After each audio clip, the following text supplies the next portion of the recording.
All right, we are back. Welcome to Inside the Hedges. Your host here, myself, Matthew Bartlett, Director, Managing Editor of the Roost, and Taylor McHargue, former Rice football quarterback. And is it safe to say that you and I, Taylor, we have made it to kickoff of the show? We're here. This is actually happening. Yeah, no issues with the shows. I wish the games were the same way, but it is what it is. Yeah, so assuming that most of you watching this were as disappointed as we were. Taylor, I actually saw you in the press box on Saturday, which I kind of thought that meant we would be playing a football game, but obviously game ended up getting delayed and eventually, I guess, officially canceled. I suppose we're running out of Saturdays to make these up, but just a real bummer for a team that Rice that so far three postponements and none of them have been Rice being the initiating party. It is. I was texting Bloomgren on Sunday about it, and I just said, Coach, I'm sorry. And he was like, man, we just want to play. And I try to put myself back in the shoes of when you're a player. And you go through this crazy off season, get through the summer, you finally get a chance to play. And to this point, it appears Rice has had great buy-in from their kids where they're going to practice, they're going to class, and they're going home. There haven't been any issues to this point with any sort of outbreak with Rice. And it's so disheartening to go through all the preparation and then get to game day, get to an hour and a half before game day, and then you hear it's delayed. And you're right. A few of us were sitting there in the press box, and I'm going through my notes, getting ready to go. And the UTEP bus, at one of them, actually pulled up to the stadium, and we thought that was a good sign that maybe we were going to get a chance to play. And then obviously did not happen. And you feel for the kids on both sides. I mean, regardless of I don't love that blame gets placed for this stuff, even though there is one side that had outbreaks, but it's a virus, right? I mean, people are getting this all over the place, all over the world right now. I feel for these kids that aren't getting a chance to actually get out there and play these games. Yeah, it's wild because I remember looking back when Rice made the decision to delay their season and push back the UAB in the Marshall game. And I remember looking at the rate of, this is a Rice show, right? So there has to be some math in there. I looked at the rate of games that were getting postponed. I did the math. I'm like, I feel like it ended up coming to there was about a 10 to 15% chance that Rice could get through a half conference slate or a half full schedule slate without getting any postponements. And the chances of making it all the way, if you're trying to play 12 games, it was like 3 to 4 to 5%. It was pretty small. And now that we've reached almost the end of the season, Western Kentucky so far is the only school, I believe, that hasn't had a game postponed because of the virus. We're at 1 out of I guess 13 because Old Dominion isn't playing at all. And so it's just a bummer and a reminder that this is not a season that any of us signed up for going into or could ever have expected. So I guess we just hope for better luck next time we get to game day, which hopefully will be this weekend. But we thought that last weekend too, right? Yeah, we'll see. It is what it is. Obviously, it stinks that they're not going to get a chance to play, and it doesn't look like they're going to get a chance to play UTSA or UTEP. But you got to move on. Hopefully they get a chance to get this one in with Marshall and UAB the following week. And who knows, maybe a game will get added for the 19th. But control what you can control. And I think we'll look back on this year, really all of this, and just say anything that was accomplished for Rice. I'm not talking about nationally, but for Rice, with the limited number of games that were played, just consider this experience for the guys that come back. Yeah, and I just sparked my interest in thinking back. Rice got to play the North Texas game, and there's a good chance that North Texas will be the only team from Texas that Rice plays this year. And yeah, that's wild for a team. People were talking about the Southwestern Conference earlier today. I think the Athletic or ESPN had a story up on it. It's wild thinking back of all the rich tradition and history that this program is tied to, and we're going to get through 2020 with one game against North Texas to show for it. And that UTSA, 3 hours away, UTSA is going to get, looks like 10 or 11 games this year, which is frustrating when you're a player. You're 3 hours down the road and you say, how come we didn't get a chance to play that many games? But it is what it is. Every school's path has been different, and their decision making, and then look around at some schools within conferences are getting a chance to play almost all their games, and then others haven't had a chance to. So it's just a bizarre year all the way around. Yeah, it's funny because a little bit of conference news. Southern Miss has selected their new head coach, and it's funny because after head coach leaves, they have 2 interims, and then they hire a new one. And so a school that's on their 4th head coach is like what, the 5th, 6th, 7th most interesting story of the conference season so far, which is wild. And it is. And kudos to Southern Miss for working through this was obviously a strange circumstance with how their year played out with the head coaching position. But you're right. That's obviously not usual that a coach gets hired mid-season, and it really didn't make really any of the headlines for the most part. But that piece that you mentioned on the Southwest Conference, anybody that hasn't read that, I would recommend reading it. It's pretty fascinating to go back in time and see how much bad blood there was. It doesn't really feel that way anymore towards Rice. Rice is kind of everybody's little brother. And towards the end of when I say everybody, I mean the Texas and A&Ms of the world. But you go back to the end of the Southwest Conference, and you're right there playing those teams week in and week out, which is just fascinating to think about. Yeah, it's interesting because Carter Spires, my co-host on the Roost podcast, we always talk about that there's not enough hate in Conference USA. Like the fan bases of Rice and you name it don't want to go at each other's guts and hope they lose at all extents. It's more of a cordial rivalry, if you will. We always talk about injecting a little bit of a rivalry and contention in there would be a plus. And actually, now come to think of it, there probably is maybe just a little bit lingering. We've had a lot of changeover in these 2 programs over the past 7 years. That seems like a good time frame. But Rice and Marshall, a little bit of bad blood between these 2 teams, a bit of a history, which you certainly remember all too well. We got a cold, wet, rainy game set up for this weekend. Is that bringing back any memories? You're going to come out of retirement? I am not coming out of retirement, but it was the craziest part was that we got to host that conference championship. Marshall was ranked ahead of us at the time, but the way the algorithm fell, we ended up hosting. And there was, for a while there, it felt like the game against Marshall, it was always back and forth. It was tightly contested, and it's a tough place to go up and play. So Rice obviously has the challenge on their hands and we'll dive into it, but this is a good Marshall football team. This is one of the best Conference USA teams that Conference USA has put out in a while. And it's an opportunity for Rice to be the spoiler. This is a Marshall team that has their eyes set on running the table. And if you're Rice coming in with a limited schedule, you take this opportunity to say, hey, we're going to go knock off a team that's nationally ranked and see what happens, right? And accept that challenge. Yeah, to some extent, maybe validation is not the right word, but this season is going to be weird. And we spent the opening talking about how bizarre and teams playing 11 games and 3 games and new head coaches and everything going on.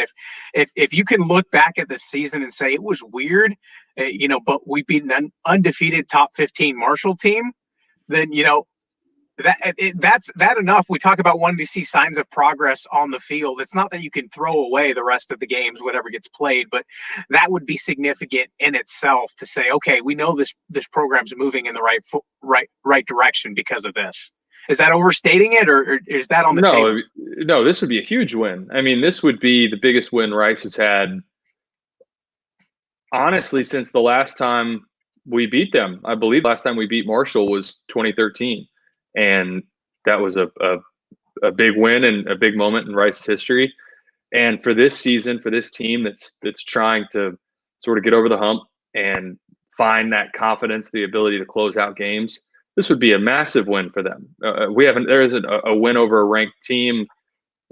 I saw the stat earlier. I want to say it was the late 90s, 96, 97 was the last time Rice had a win over a ranked team. November 97 over BYU, number 21 in the country. So, this would be, for a number of reasons, that would be a win that just catapults you into the offseason. and you build confidence around. And you need those. That not just wins over ranked teams, obviously, but wins to close out seasons. When you go on a run in November, that's what gives you, regardless of how the rest of the year went, that's what gives you motivation through the offseason and gives you something to build towards. Yeah, and honestly, that was all we had to hold on to, is that late November run.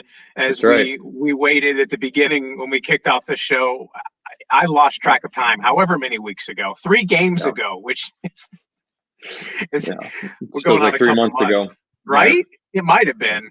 I apparently someone told me Christmas is almost here. It's kind of hard to believe with how this year's gone, but I'll take it. And we'll jump into Marshall. As you mentioned, one of the stingiest teams in this conference, and something that Bloomgren mentioned in his press conference with the media earlier this week, and I think it's been pretty apparent, if you just have watched any game really that Marshall has played this season, is they are one of the most balanced team in the country. And a lot of times when you throw out balance, you're like, okay, they're okay at offense and they're okay at defense. Neither one of them is amazing, but I think Marshall, I think someone asked a question on the college football playoff rankings discussion about Marshall, and they rank, I believe, top 20 in a good handful of statistical categories on offense and defense in the nation out of 120, however many teams are playing this year. So this is a team that is very good on both sides of the ball. Well, it does start on defense for them. I mean, they are, for Conference USA, they give up the lowest number of points per game in the nation. They're number 1. They give up 10 points a game. I mean, that's 10 points a game in the NFL is fantastic. 10 points a game in college is unheard of. I mean, the only teams ahead of them but you got FAU close behind them, and then BYU is also nearby. That's what makes Cincinnati so good this year. Cincinnati's only giving up 15 points a game. So for Marshall to give up 10 points a game, they only give up about 260 yards a game. These are stats that's so rare to find out of a Conference USA defense. You just don't see that very often. And so that's what the team's really built around. Their offense, they do some nice things. Grant Wells has played really well this year. He's taken care of the football. He's got a really nice QBR, doesn't have too many turnovers.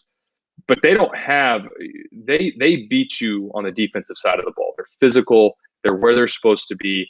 And they jump out, aside from the Appalachian State game early in the year, I believe that game was 17-10 or 17-7 win at home, which was a low scoring, just a fist fight of a game. They haven't had too many close games on their schedule. They've run away from most people. And for Rice, this is going to be the challenge is going to be figuring out ways to stay in the game early and have meaningful possessions in the second half.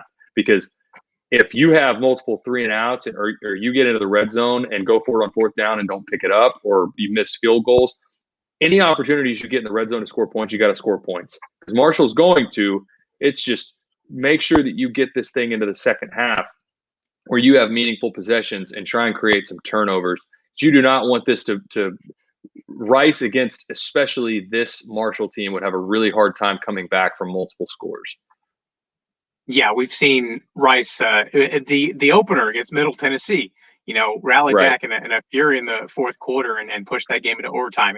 It's good to know you can, but you'd rather not do it, especially against a team of this caliber. And I think it's interesting because, you mentioned they're just some of these staggering numbers. And I was going back and looking, number 1 in the nation in scoring defense, number 2 in the nation in total defense, number 1 in the nation in rushing defense. They allow 65 yards per game on the ground. And I can think of no better litmus test for this offense as committed as they want to be. And it sounds like Jumo Taviano is going to be back in the backfield. They got him and Kalen Griffin. This is a team that wants to, control the ball and run it down Marshall's throat if they can. And that's going to be a real telling point early, because you talk about hanging in the game early. If Rice can extend some drives and maintain control of the ball on the ground, then you keep it into a shorter game, and that maximizes something against a team that, rightfully is 7-0 and hasn't really had any threats outside of App State, which is a very good football team. Right. Well, the interesting thing for Rice is that they've built themselves around their ability to run the ball, right? But to this point in the season, most of the efficiency has come in the passing game. Mike Collins and Austin Trammell have been the connection and Jordan Myers. These guys are the ones that have really led the offense. It hasn't been on the ground. Go back to North Texas. North Texas, their front seven really shut down Rice's ability to run between the tackles. If you think that Rice is going to line up and run base offense, base running game into this Marshall front, not going to happen. There's got to be some wrinkles, got to be some manufacture ways to get on the edge and create space and get the ball downfield. Trammell's going to have a big game. But this is not, you talked about Marshall's rush defense. If you think this is going to be line up 2 tight end sets and run right at them, that's not going to win this game.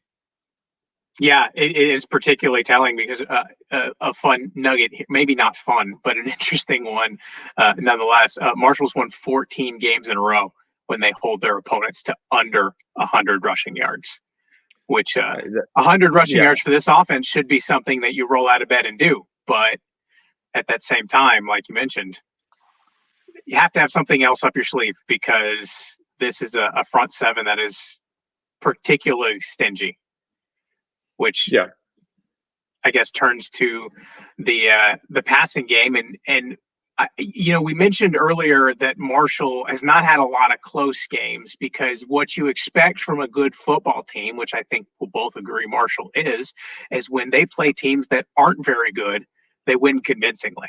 And so they haven't really been challenged. And as a part of that, we talked a little bit about their quarterback, Grant Wells. He's having a great season and he's had some great games, but he's still a freshman that hasn't played some of the better defenses in this conference, and that we believe Rice has the potential to be. So if we flip over to that side of the ball, is this a situation where we've seen, Rice secondary getting healthy against this offense? Could Rice return the favor if Marshall's going to try and pitch a shutout or get close? How much do we believe in this defense to respond and give a freshman quarterback some trouble?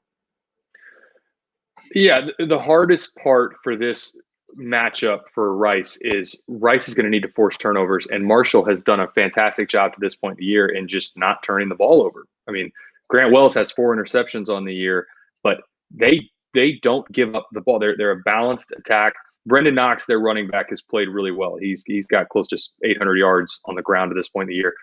Their passing game is interesting because they don't necessarily have a superstar receiver or tight end. They've got 6 players with double-digit receptions on the year. They mix it around. They don't have a receiver over 300 yards receiving on the season. So this is not a high-powered, air-it-out attack. Nobody on their offense has double-digit touchdowns, or a receiver, I should say. So this is not an offense that's going to come in there and throw the ball around 50 times a game and you're going to have somebody with 300 yards receiving, right? Like that's not going to happen with this team. This offense is going to be balanced attack, mix the run and the pass well, mix in some play actions.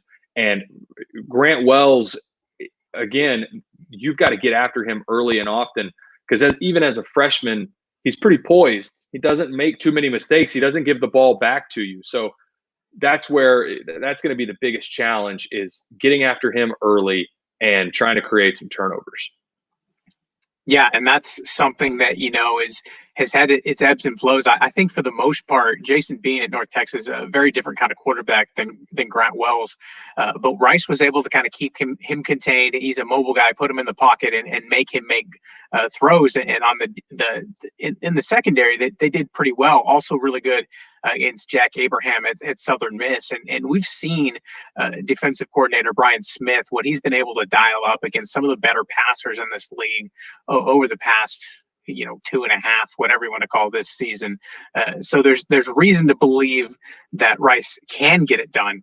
It's like you said, it's got to start there. And hopefully, fingers crossed, if we could get some good luck, good fortune in 2020, we might actually get to see Naeem Smith back on the field and having a field general like that in the secondary. It's going to be so huge for this defense that is held together really well, playing a lot of true freshmen earlier than they might have hoped to. Right. Yeah. Look, I just hope that the game gets played, number one. And the biggest thing to me is I hope that these kids still have the energy that they will need to go up and play these guys. And I say that because the natural human reaction when you have a season like Rice has had, where you've played close, you lost a couple games, you probably should have won at least one of those, and then you keep having the rug pulled out from under you on game week, or the day before, or on game day. That is emotionally taxing, mentally taxing. So I hope that the game gets played, number one. I hope that they're motivated and ready to go, because this is going to be a challenging opponent, and this would be a huge win for them if they were able to go up there and get it. There are no moral victories, unfortunately, in sports. You can say that there is, but there's really not. There's either wins or losses. So I would love to see them go up there and play well and get a fast start, because I think that's really going to be key. They're going to need a fast start and going to need some explosive plays and no more fumbles on punt return.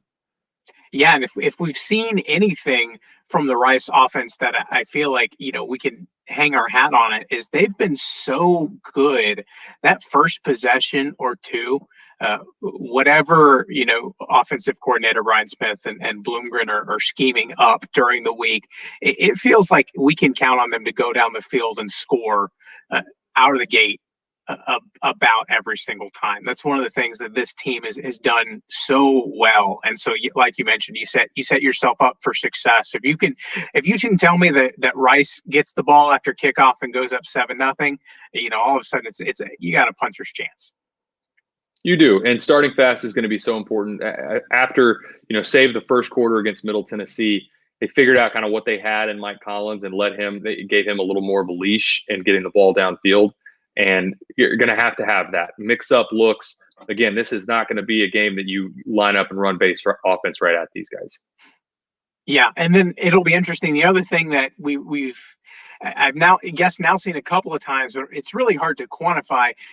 We kind of walked through after the Middle Tennessee game that Rice, just after not playing for that extended layoff coming into the season late after Middle Tennessee had been going, was kind of rusty, and it wasn't one of their better games. I think the best game they've played is the one that they won against Southern Miss. Coming off a regular, you played a game the weekend before, you go into a regular work week, you get back out there and you play the game. Then you have the postponements and you play North Texas, and you come out with those scripted drives, but then are kind of flat after that. So the best game we've seen Rice play this year was when they were in their rhythm and coming off of a game. We hoped that would have been the case after UTEP, but that's not happening. You say all the right things, and I know Bloomgren is, but what else can you do as Rice to make sure there's not rust when you come into this game? Because Marshall's had a bit of a layoff too, so they're coming in, not as fresh as they would hope. Yeah, I think, like you said, Rice is coming off Marshall's coming off the exact same thing. They've had 3 weeks off, just like Rice has, or not quite the delay, but they're coming off 3 weeks as well. If you're Rice, do a good job of going with what Mike Collins is most comfortable with. Ask him before the game, hey, what are the plays that you want to settle in with? What in the passing game makes you most comfortable? And have the script ready to go, where the first 10 to 12 plays of the game are the ones that you guys are most comfortable with, the ones that you run well in practice. Don't go out, and that's where when you talk about rust, that's where teams get in trouble, is when they try to introduce some new wrinkle and they've been off for 3 weeks. Go with what you know early on, but make sure there's wrinkles included, right? That's the key, because beating a dead horse here, but this Marshall team has had plenty of time to prepare for Rice as well. And we talked about how stingy their rush defense is. You're going to have to figure out some creative ways in the run game to get on the perimeter. Yeah, and this is one of those things that we've debated it before. We don't need to do it again, but Rice has had all the time in the world to take a look and be ready for this game. Marshall was, originally going to be one of the first games they played. If we think all the way back to September, Yep.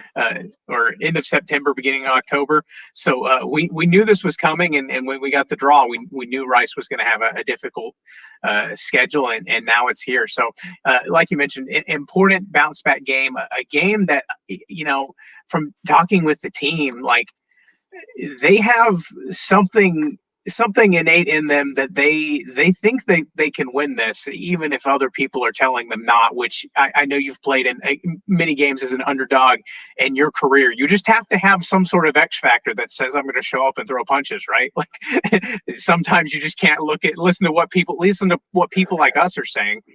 You just got to go do it.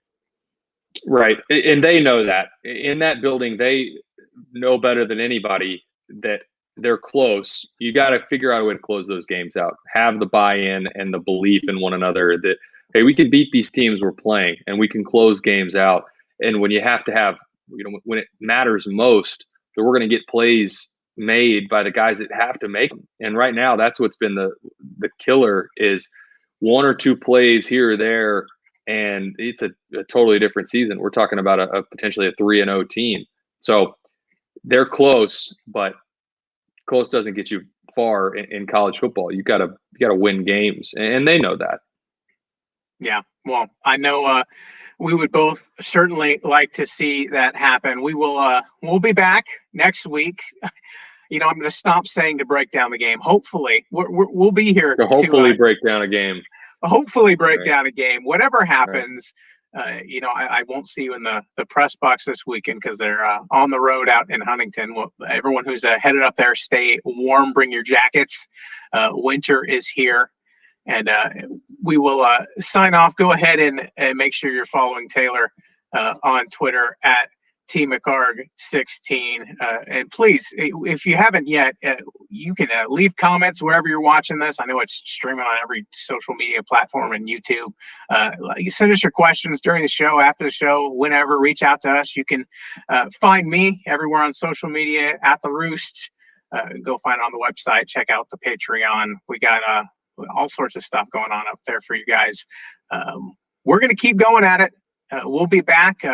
I know we're optimistic and looking forward to hopefully more football at the very least. But that is all we have for you guys this week. So see y'all next week. Rice fight.